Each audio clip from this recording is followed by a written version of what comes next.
Bonjour et bienvenue. Aujourd'hui, on plonge dans une idée à la fois toute simple et hyper profonde. Comment on peut se débarrasser de toutes ces couches, de tous ces masques qu'on accumule pour s'en sortir dans la vie? C'est un voyage pour retirer un masque que, bien souvent, on n'a même pas réalisé qu'on portait. Alors, on commence direct avec une question qui pique un peu. Ce masque, cette façade qu'on présente au monde, est-ce qu'on l'a vraiment construite exprès ou est-ce qu'elle s'est juste formée comme ça, petit à petit, pour se protéger, pour plaire, pour être acceptée? C'est vraiment le cœur du sujet aujourd'hui. Et voilà, on met le doigt dessus. Cette citation, elle tape en plein dans le mille. Tout part d'une peur fondamentale, souvent bien cachée, la peur de l'abandon. C'est un moteur hyper puissant, qui nous fait faire des compromis, qui nous pousse à nous adapter, et finalement, à construire ce fameux masque. La conséquence de tout ça, elle est directe et un peu triste, en fait. Notre vie, elle arrête d'être authentique. Elle devient une performance, une sorte de spectacle permanent où l'on cherche l'approbation, où l'on fait tout pour éviter le rejet.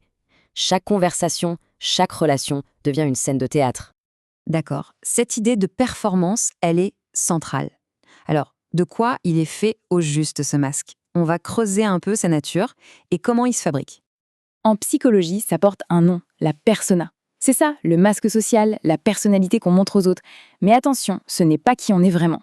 C'est une construction, un montage qui est complètement façonné par la peur du jugement et notre besoin, presque vital, d'être validé par les autres. Et pourquoi on se fabrique ce truc? Eh bien, les raisons, elles sont profondes, hein. Souvent, ça vient de l'enfance. La peur d'être abandonné, le besoin d'être approuvé, la culpabilité, la honte, tout ça nous pousse à cacher des bouts de nous-mêmes. Et au final, tout ça converge vers une seule et même angoisse. La peur de ne pas être aimé si on se montre tel que l'on est. Là, ce tableau, il est frappant. C'est le jour et la nuit. D'un côté, on a le soi, notre vraie nature. Authenticité, paix, amour inconditionnel, c'est juste être. Et de l'autre, la persona, le masque. Performance, peur, amour conditionnel, c'est l'obsession de faire. On vit constamment avec cette tension à l'intérieur de nous. Bon, on a bien cerné le problème. Mais alors, comment on sort de ce spectacle permanent? Comment on arrive à fissurer ce masque? Il existe un outil, une question toute simple, mais incroyablement puissante. C'est le point de bascule. Imaginez le scénario, ça nous arrive à tous. Tout commence comme ça. Hop, une pensée qui débarque dans la tête, sortie de nulle part. Une inquiétude, une autocritique, un doute. Et bingo! Directement, cette pensée, elle allume la mèche d'une émotion. L'anxiété qui monte, la colère qui gronde, la tristesse. L'émotion prend toute la place, on a l'impression qu'il n'y a plus que ça. Et là, presque sans qu'on s'en rende compte, une réaction automatique se met en route. Une vieille habitude. On se ferme, on attaque, on se justifie. C'est un réflexe, une boucle qui tourne en pilote automatique. C'est là. C'est à ce moment précis qu'il faut dégainer la question qui libère. Face à cette pensée, cette émotion, cette habitude, on fait une pause et on se demande « Est-ce que c'est vraiment à moi ça ?» Cette question, elle est magique. Elle crée une distance. Elle nous permet de nous demander si ce truc qui nous traverse, c'est vraiment nous ou si c'est juste un vieil enregistrement, un programme du masque. Et ça nous amène à une idée assez folle, en fait. Le but du jeu, ce n'est peut-être pas d'apprendre des nouvelles choses pour devenir meilleur. Et si c'était simplement de se souvenir? Cette citation, elle est magnifique. Elle dit que tout est déjà là. Notre vraie nature, ce soi authentique, il n'y a pas besoin de le fabriquer. Il est là, il attend juste qu'on le reconnaisse, qu'on le redécouvre sous toutes les couches de peinture qu'on a mises dessus au fil des ans. Il s'agit de se souvenir, pas d'apprendre. Et pour se souvenir, il faut commencer par faire le ménage, par déconstruire les fausses croyances. C'est un peu l'exercice de Ramana Maharshi. Qui suis-je? Et la réponse, on la trouve en éliminant tout ce qu'on n'est pas.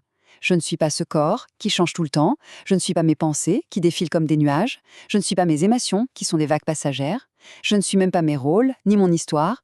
Tout ça, ce sont des choses qui m'arrivent, que j'observe. Alors, qu'est-ce qui reste quand on a tout enlevé?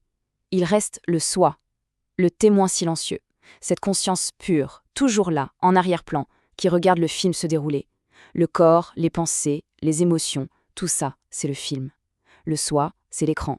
Se réidentifier à cet écran, c'est se souvenir de qui on est vraiment. Alors, qu'est-ce que ça donne concrètement de vivre à partir de cet espace-là? De vivre depuis le soi et non plus depuis la persona. On regarde ça pour finir. Les textes anciens utilisent des mots très forts pour décrire notre état naturel. Ce n'est pas juste un petit bonheur qui dépend des circonstances, non. C'est un état de fond, un océan de félicité, une paix qui est notre vraie nature. Mais attention, hein, on ne parle pas d'être euphorique 24 heures sur 24.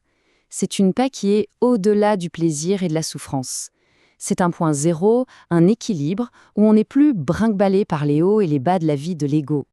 Finalement, la libération, c'est d'une simplicité déconcertante. Lâcher le masque, ce n'est pas devenir quelqu'un de parfait. C'est juste arrêter le spectacle. C'est arrêter de s'épuiser à faire pour être aimé et simplement se poser. Se reposer dans le fait d'être.